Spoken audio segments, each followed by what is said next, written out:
महाराष्ट्र में भाषा को लेकर छिड़े विवाद के बीच ठाकरे परिवार के ऐसे दो बड़े नेता एक साथ मंच पर दिखे हैं जिनकी राहें लंबे वक्त से अलग रही। दरअसल 2 दशक के बाद उद्धव ठाकरे और राज ठाकरे 5 जुलाई को आवाज मराठीचा नाम की कथित विक्ट्री रैली में एक साथ नजर आए। इस रैली का मकसद महाराष्ट्र के स्कूलों में क्लास 1 से तीसरी भाषा के रूप में हिंदी को शामिल करना संबंधी सरकार द्वारा पहले जारी किए गए 2 आदेशों को वापस लेने का जश्न मनाना था। दरअसल महाराष्ट्र शिक्षा विभाग ने पहले घोषणा की थी कि राष्ट्रीय शिक्षा नीति 2020 के हिस्से के रूप में मराठी और अंग्रेजी मीडियम दोनों स्कूलों में क्लास 1 से क्लास 5 तक के छात्रों के लिए हिंदी को अनिवार्य रूप से तीसरी भाषा के तौर पर बनाया जाएगा। इसकी आधिकारिक घोषणा 17 अप्रैल को कर दी गई थी, लेकिन कड़े विरोध का सामना करने के बाद 18 जून को नीति में बदलाव किया गया। संशोधित नियम में कहा गया कि हिंदी डिफॉल्ट तीसरी भाषा होगी। अगर क्लास में कम से कम 20 स्टूडेंट अनुरोध करते हैं तो कोई अन्य भारतीय भाषा चुन सकते हैं। मामले की फिर से समीक्षा करने के लिए 24 जून को एक समीक्षा समिति का गठन किया गया था। हालांकि विपक्षी गठबंधन की ओर से लगातार आलोचना के बीच राज्य सरकार ने दोनों आदेश वापस ले लिए।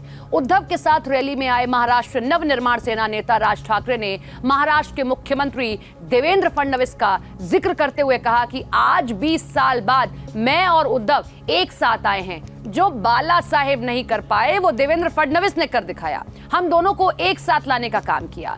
इस दौरान राज ने एक विवादित बयान भी दिया। मराठी बोलने से जुड़े विवाद के बीच उन्होंने कहा कि किसी को पीटना हो तो उसका वीडियो मत बनाओ। एमएनएस नेता ने कहा चाहे गुजराती हो या कोई और, उसे मराठी आनी चाहिए, लेकिन अगर कोई मराठी नहीं बोलता तो उसे पीटने की जरूरत नहीं है। लेकिन अगर कोई बेकार का ड्रामा करता है तो आपको उसे मारना चाहिए। मैं आपको एक और बात बताता हूं, अगर आप किसी को पीटते हैं तो घटना का वीडियो ना बनाएं।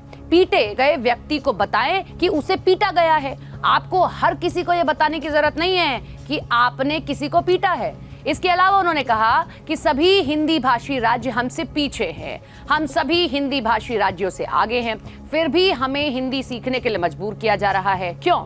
राज ठाकरे ने यह भी कहा कि उन्हें हिंदी से कोई शिकायत नहीं है। उन्होंने कहा कोई भी भाषा बुरी नहीं होती, एक भाषा को बनाने में बहुत मेहनत लगती है। मराठा साम्राज्य के दौरान हम मराठी लोगों ने कई राज्यों पर राज किया, लेकिन हमने उन पर कभी मराठी भाषा नहीं थोपी।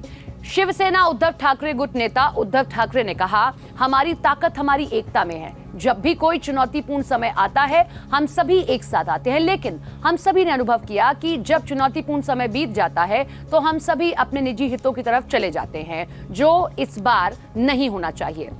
उद्धव ने हिंदुत्व का जिक्र करते हुए कहा कि जब मुंबई में दंगे हो रहे थे तब हम मराठी लोगों ने महाराष्ट्र के हर हिंदू को बचाया था, चाहे वो कोई भी हो। अगर आप मराठी लोगों को गुंडा कह रहे हैं तो न्याय की मांग कर रहे हैं और अपना विरोध प्रदर्शन कर रहे हैं तो हाँ, हम गुंडा हैं। राज के साथ मंच पर दिखने को लेकर उद्धव ठाकरे ने कहा कई लोग संदेह जता रहे हैं कि क्या हम बीएमसी चुनाव खत्म होने तक साथ रहेंगे।